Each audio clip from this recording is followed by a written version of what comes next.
என் பேர் வித்யா. நான் சுதர்ஷனோட வைஃபர். நாங்க இந்த கிளைங்களுக்கு 15 இயர்ஸா ஃபீட் பண்றோம். ஆனா இப்ப வரவங்க பார்க்கணும்னு ஆசைப்படுறாங்க. அதனால எங்க வீட்ல அலோவ் பண்றோம். வாங்க. ரொம்ப அழகா நிம்மதியா மன அமைதி கிடைக்கும். எல்லாரும் பார்க்கலாம். ஆனா இது எங்க வீடு. வீட்ல ஒருத்தவங்க வீட்டுக்கு போனா நம்ம எப்படி இருப்போம் அப்படின்னு நம்ம மெயின்டெயின் பண்ணணும். ஏன்னா இது பார்க் கிடையாது. இது பப்ளிக் பிளேஸ் கிடையாதுன்னு ஃபர்ஸ்ட் நம்ம மனசுல கொஞ்சம் வச்சுக்கணும்.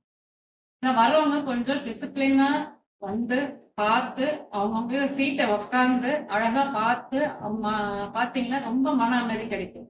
இது ஒரு ட்ரெயின் பண்ண இடமோ பிள்ளைங்களுக்கு இல்ல ஷோவோ கிடையாது. இது ஒரு தர்மம் பண்ற மாதிரி இடம். இது கிட்டத்தட்ட கோவில் மாதிரி. நீங்க மொட்டை மாடியில கிளிங்களை நாங்க ஒரு கடவுளோட தூதர்களாக தான் நாங்க பார்க்கறோம். ஏன்னா அவ்வளோ அமைதியை கொடுக்குறவங்க அவங்க தான். அவங்க உட்காந்து பார்த்தீங்கன்னா மன அமைதி கிடைக்கும். ஒரு மெடிடேஷன் பண்ண எஃபெக்ட் இங்க கிடைக்கும். அந்த மாதிரி இருக்கும்போது ஒரு கோயிலுக்கு நம்ம எப்படி பரிசுத்தமா போவோமோ அந்த மாதிரி இந்த இடத்தையும் நாங்க யூஸ் பண்ணணும். நிறைய பேர் அவங்க பார்க் மாதிரி பிஹேவ் பண்றதெல்லாம் பார்த்தா கொஞ்சம் மனசு கஷ்டமா இருக்கும். நம்ம எங்களுக்கு கிடைச்ச சந்தோஷம் எல்லாரும் கிடைக்கணும்னு தான் நாங்க அலோவ் பண்ணோம்.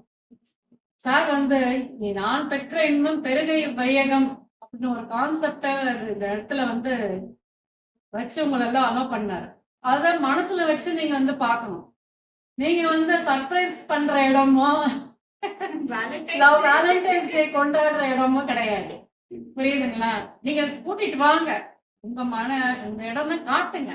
பட் ஒரு கோவிலுக்கு போனா எப்படி டிசிப்ளின் மெயின்டைன் பண்ணுவீங்களோ அதே டிசிப்ளின் எங்க வீட்லயும் கொஞ்சம் மெயின்டைன் பண்ணுங்க. ஏன்னா இது எங்க பிரைவேட் இடம், எங்க வீடுங்க. அது வீட்டை உங்களுக்கு நாங்க அலோவ் பண்றோம். அதை கொஞ்சம் திங்க்ல வச்சுக்கிட்டு நீங்க பாத்தீங்கன்னா எங்களுக்கு கொஞ்சம் மன சந்தோஷமா இருக்கும். ஏன்னா எங்க வீட்டுல நீங்க உங்களுக்கு எல்லாம் அலோவ் பண்ணியிருக்கோம். அது ரொம்ப கஷ்டங்க. அதை யாரும் வீட்டை அலோவ் பண்ண மாட்டாங்க. நாங்க உங்களுக்கு அலோவ் பண்றோம். அதை யூஸ் பண்ணிக்கிங்க. ரொம்ப இதே மாதிரி தொடர்ந்து ரொம்ப டிஸ்டர்ப் பண்ணீங்கன்னா ஒன்றும் சொல்ல முடியாது. நாங்க ஸ்டாப் பண்ண வேண்டியது வரும். யாருக்குமே இந்த சந்தோஷத்தை கொடுக்க முடியாது. அதே மாதிரி குழந்தைங்களை கூப்பிட்டு வரீங்க, தாராளமா கூட்டிட்டு வாங்க. அவங்களுக்கு நல்ல விஷயங்கள்லாம் சொல்லித்தாருங்க. அதெல்லாம் கண்டிப்பா சொல்லி தரணும். பட் ஃபர்ஸ்ட் நம்ம குழந்தைகளுக்கு ஒரு டிசிப்ளின் மெயின்டைன் பண்ணணும். பறவைகள் வரும்போது நம்ம எப்படி உக்காரணும், வரத்துக்கு முன்னாடியே அவங்களுக்கு அதை ட்ரெயின் பண்ணி கூட்டிட்டு வரணும். இந்த இடத்துக்கு நாங்க போறோம், அங்க ஆயிரக்கணக்கான கிளிகள் வரும். அங்க வரும்போது அவங்க சாப்பிடறதுக்கு வராங்க, பசிக்கும் போது வராங்க. அந்த டைம்ல நம்ம எப்படி அமைதியா அவங்களுக்கு கோஆப்ரேட் பண்ணணும் அதெல்லாம் சொல்லி கொடுத்து நீங்க மடியில உட்கார வச்சு அவங்க குழந்தைங்களை காட்டணும். குழந்தைங்களை விளையாடுற இடமா பார்க்கா யூஸ் பண்ணக்கூடாதுங்க. இது பார்த்து கிடையாது. அதை ஃபர்ஸ்ட் மனசுல பேரண்ட்ஸ் திங்க் வச்சுக்கணும். கண்டிப்பா இந்த இடத்துல டிசிப்ளின் கத்துக் கொடுங்க. இது பிளேயிங் ஏரியாவே கிடையாது. ஓகேங்களா? இதுவும் கொஞ்சம் செகண்ட் பாயிண்ட் நோட் பண்ணிக்கோங்க எல்லாருமே. ட்ரெஸ் கோட் 3ஆவதா நான் சொல்லலாம்னு இருக்கேன். ஏன்னா இங்க கூட்டம் நிறைய இருக்குது. கூட்டம் அதிகமாக இருக்கிறதுனால லைட் கலர் ட்ரெஸ்ஸஸ் போட்டு வரணும். கொஞ்சம் பேஸ்டல் கலர் சொல்லுவோம் இல்லைங்களா, அந்த மாதிரி ட்ரெஸ்ஸஸ் போட்டு வந்தீங்கன்னா பறவைகளுக்கு நிறைய கூட்டம் இருக்கிற மாதிரியோ ஒரு விலங்கு மாதிரியோ உங்களுக்கு தெரியாது. ஆக்சுவலாக பிளாக் ரெட் எல்லாம் ரொம்ப வேவ் லென்த் அதிகம். பிளாக்லாம் போட்டிங்கன்னா அவங்க மிருகம் தான் நினைப்பாங்க. பயப்படுவாங்க. அவங்க வரத்துக்கு கீழே இறங்கிறதுக்கு பயப்படுவாங்க. அதனால நல்ல பேஸ்டல் கலர்ஸாக போட்டுவாங்க. டார்க் கலர்ஸ்லாம் கம்ப்ளீட்டாக அவாய்ட் பண்ணுங்க. அதெல்லாம் கொஞ்சம் நம்ம இயற்கைக்காக ஒரு நாள் ஒருவேளை அட்ஜஸ்ட் பண்ணிக்கலாங்க. ஒன்றும் தப்பே கிடையாது. நீங்கள் பார்த்த பிறகு நீங்களே அதை உணர்வீங்க. இந்த ரூல்ஸ்லாம் கொஞ்சம் ஃபாலோ பண்ணுங்க தயவு செஞ்சு. எங்கள் வீட்டுக்கு வரவங்க எங்களுக்கு ரொம்ப சந்தோஷமாக இருக்கும். நாங்கள் இந்த பணியை தொடர்ந்து செய்வோம்.